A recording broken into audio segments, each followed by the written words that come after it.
Hello everybody and welcome to 2020 Rapid Fire Game Reviews. Last year we did 2019 Rapid Fire Movie Reviews, but not that many movies came out this year, so yeah. But even though I also haven't played that many games, games that have come out this year, and I've played enough to put them on a list, a nice little list of 5 games with 3 honorable mentions. There might be a couple surprises here and there that you might not expect. So with that out of the way, let's get started. Animal Crossing New Horizons is quite possibly the most adorable game under the sun. It just came out at the perfect time for humanity because, you know, 2020 is a little bit... yeah, I just hope they keep updating the game because 2021 looks... yeah, it's such a zen experience that no other game can imitate for me. Aside from spending like 2 hours mining in Minecraft like straight, like that's about it. The crafting and the gameplay loop was so addicting when it first started. Upgrading the houses was just the best. Even though I got into crippling debt every single time, I always wanted to pay that goddamn raccoon all of my money. However, I do want to keep in mind that the reason why it's in 5th place and not like in 1st is that although this is my first Animal Crossing, I have read that there are a lot of things missing and a lot of steps taken back from the previous stuff. And in terms of my personal grievances with the game, the same dialogue, you hear it like 20 times. I talked to Plucky upwards of like 1,000 times and I don't want to hear him or her say the goddamn same thing over and over and over. Once you get all the bugs and fish in a month, you're kind of out of luck of things to do aside from visiting other people or accumulating more wealth or turning your island from like a Halloween mess to like a beautiful mess. So in all things considered, it's a pretty good game, pretty solid, but you probably want friends to play with, or you probably want to be that type of person that like organizes all of his clothes alphabetically type of thing. You know, if you're that type of person, you know. I recommend for people that know that this type of game is like a chill game is what you like. If not, maybe like give it a shot, but like I don't know if you'll enjoy it all that much. I love chill games, so it hit a specific chord with me that I enjoyed, but yeah, at your own discretion with this one. Boom Rider, baby! In all seriousness, this 2018 game continues to captivate me, regardless of it being like 2 years later after it came out, which goddamn, it's been a bit. I came back to it this year during a little vacation, and goddamn, did I love it all over again. Yes, it's not a 2020 game, so it shouldn't be on this list, but it's my list, so fuck you. I wrote a review for it a year ago, actually, and posted it on my website. Yeah, I have a website. You didn't see that coming, huh? And you should probably go read that for a more in-depth look at it. But overall, like the TLDR is that it's one of the best dungeon crawler roguelite economy simulators out there. Wow, that's actually a lot of descriptors. You go down to the dungeon, you kill monsters to get their loot, and then you go back home and sell for money. So that lets you buy better gear. It's such a no-brainer formula, right? But no one does it with an economy system. The economy system is dependent on if you sell an item a lot or not, changing the price that is acceptable from the NPCs that walk in and buy your stuff. And there's also thieves that can come in and steal your stuff. Like, it's overall a very dynamic and very involved game. And I appreciate it a lot, both for what it is and for what it's trying to be, because there are a little bit shortcomings. Like, the game is sometimes buggy and sometimes the monsters hit you when they shouldn't have. But like, aside from that, it's actually not that bad. I recommend it for anyone who likes themselves a good roguelite, which I certainly do. Look, man, let's just get the disclaimers out of the way. I haven't actually finished playing Persona 4 Golden because I watched a streamer play through the entirety of it all the way back in 2017. So yeah, I'm not gonna play it all over again. Sorry, all of the surprises I've already experienced them. Yes, this game came out in 2012. Holy shit, I'm old as fuck. Oh my god. But like I said for Moonlighter, it's my list, so fuck you. In all seriousness, this game getting a PC port is such a godsend because this game is so incredible. It was the golden, get it, standard for JRPGs because before Persona 5, and in a couple of ways, it's actually better than Persona 5 in my opinion. And I can't comment on Persona 5 Royal. Please spare me, Atlas Ninjas. I just don't want to play the same game 80 hours just to play this 20 hours of new content. Please, man. Please. The character's phenomenal. The combat, pretty damn good. World Inside the TV? It was for the Vita, what can I tell you? But still, if you don't have a PlayStation 4 or 5 to play Persona 5 on, or if you already played Persona 5 and you want to play a true masterpiece of a game, go buy Persona 4 Golden on PC. You will not regret it, trust me. Recommended for anyone who loves JRPGs, or really RPGs in general, because I don't really like JRPGs all that much, but I love the Persona series. If you like good characters, if you, I don't know, fuck it. If you like anime, if you like bears. Wow, a game from 2020, Luca. It's the second one of the already Fall Guys is something special, in my opinion. The adjectives I use to describe Fall Guys that don't actually apply to a lot of other games are fun, chaotic as fuck, fun, but to be honest, the spin on the Battle Royale formula nobody expected.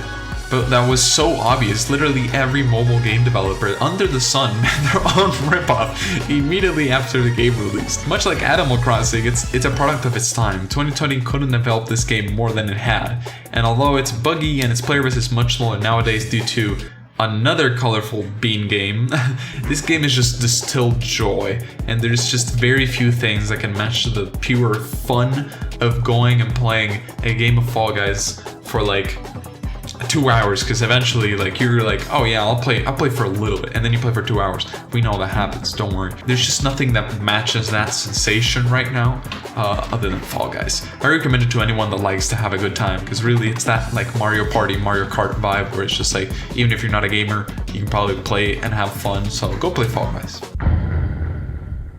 Now, on to the honorable mentions before diving into the big numero uno. You would think that a big Spidey head like myself would have put Spider-Man Miles Morales as my number one. The problem is, I haven't finished it. That's mostly because I went on a vacation right as I got the game, so I stopped playing it and then I never got back into it, and I had to do other things both for myself and for the YouTube content and all that stuff, but I really do want to finish it. I can't find my capture card right now, so I'll probably just play it off stream and give my full thoughts afterwards. But even the 2 or 3 hours that I've played, considering it's coming from a Spider-Man fanboy, you can guarantee it I had a lot of fun. Please go play the game, go support it. It apparently didn't do as well as the original game, and Miles is such an interesting character, and the combat from the original to this one is such an improvement in my opinion that, like, please go support it, please. The other Bean game I was talking about. The reason why I didn't put it higher on my list, even though it's I have had more fun with Among Us than with Fall Guys, is because of two main reasons. One, it came out in 2018, which, to be honest, it hasn't stopped Moonlight or Persona 4 Golden to be on the list. But the bigger thing is that I don't think I would have found this game that much fun if it weren't for the fact I haven't seen my friends in like a year. This game, just like Fall Guys, just like Animal Crossing, is a product of its time. It would not have been this popular, it would not have been this enjoyed if it weren't for the fact that we live in the COVID land right now. So even though I think that overall it's a pretty solid game, it's definitely not top 5 games of 2020 for me. If it is such a special game, and it is free, so like literally everyone under the sun has played it. But if you haven't, get yourself like 9 other friends and go play it, because goddamn, this game is amazing. Go play it. Just go play it. Trust me, go play it. Cyberpunk, man, you disappointed me. Not the game, but everything that happened around it. The release on consoles was atrocious. The performance on PC isn't really that great. All of the bugs and things that have happened, I'm not ranking it here, and I'm putting it as an honorable mention because I haven't finished it. I myself haven't had any issues playing it, actually, which is quite surprising, aside from a little bit of a frame drop here and there. But my computer's also kind of old. It has a 1070, and the minimum specs to play the game is a 1060, so, you know, judge them for that. It's just that There's a lot of things wrong with Cyberpunk 2077 on a conceptual basis because of how they released the game.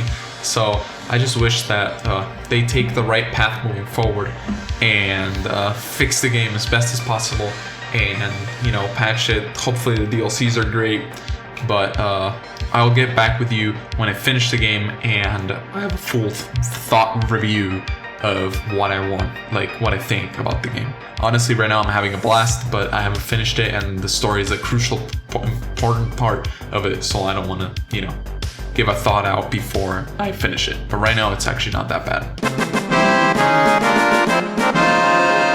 This is what the foreshadowing earlier was alluding to.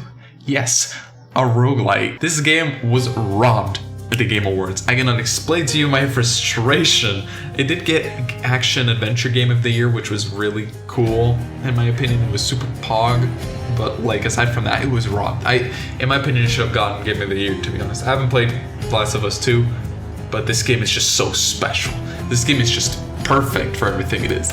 What it stands for, its business practices. The roguelike gameplay is so smooth, so nice, so pretty. Everything about this game screams creativity, passion, and polish. The characters feel so real. The voice actors really bring them to life. It's something so incredible. It's also incredible hard and unforgiving. I haven't finished the game yet, but I can guarantee you that nothing that happens later in this game can tarnish what I've already experienced. And as a matter of fact, current reviews already out there that are much more eloquent than this, especially praise the story and the characters closer to the ending. So yeah, take that as you will. But what I think is more important about this game is the story behind the game and the progression behind the game. Because Hades was an early access game for such a long time, and the developer Supergiant Games worked with the small community had grown in early access to polish the game in the best way their community wanted, eventually paying off with one of the highest, most critically acclaimed games of this entire year. Although meanwhile, they have an extremely anti-crunch culture for their developers with mandatory off time and stuff like not allowing emails to be sent after 5 p.m. on Fridays, which, what the hell, I want that. When the Game of the Year winner and the most anticipated game of all time have both crunched their teams to inhuman and almost deadly amounts, it's so nice to see a team of indie devs putting all their work into a game while also putting a ton of work on themselves. Please, even if you don't like roguelites, give this game a shot. Support Supergiant, please. We need to show the industry that these games are worth making while also protecting the developers that make them. Thank you so much for watching this video. This was a little bit different from the usual weekly videos, but I'm trying to experiment with other things, and this is sort of a yearly tradition. I just didn't have enough shows and movies to review, so I just switched up to games, because at the end of the day, this is a gaming channel most of the time. So yeah, with that said, what do you think? Let me know in the comments down below. Which is the game that you think I missed that I should have put and that is actually eclipses Hades, and you know, it should have won Game of the Year? Like, I don't know, I don't even know what the fuck kind of games came out this year, bro. If you enjoyed, I suggest you go down there and subscribe if you liked it. Also hit that like button, go to my Twitter, go to my Twitch, and follow those two places because I do either e-boy content, not really, and streams Tuesday, Thursdays, and Saturdays at 4 p.m. CST? Yeah, CST. I'm in a weird time zone. Forgive me for that. But with all of that said, Papa bless, all the love, and I'll see you next week. Bye-bye.